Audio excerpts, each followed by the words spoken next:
நாசம் வந்து உற்ற காலை நல்லதோர் பகையை பெற்றேன். ராமனை நேர்ல பார்த்த ராவணன் கூற்று இது. பகைவன் தான் ராமன். ஆனால் நல்லதோர் பகையை பெற்றேன்னு ஏன் சொன்னா? ராவணன் நல்லவன் சொன்னானா? ஏற்றுக்கிட்டானா?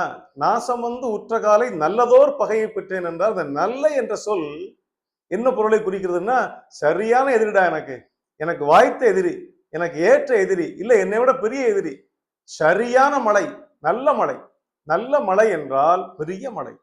நல்ல வெயில் என்றால் 102 டிகிரி கொளுத்துதுன்னு அர்த்தம். அதிகமான வெயில், நல்ல வெயில், நல்ல மழை, நல்லதோர் பகை. நல்ல பாம்புன்னா என்ன?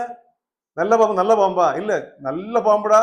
நல்ல மழை எப்படி கொடிய மழையோ கொடுமையான மழையோ, நல்ல வெயில் கடுமையான மழையோ, அது கொடுமையான பாம்பு, கடுமையான பாம்பு, நல்ல பாம்பு.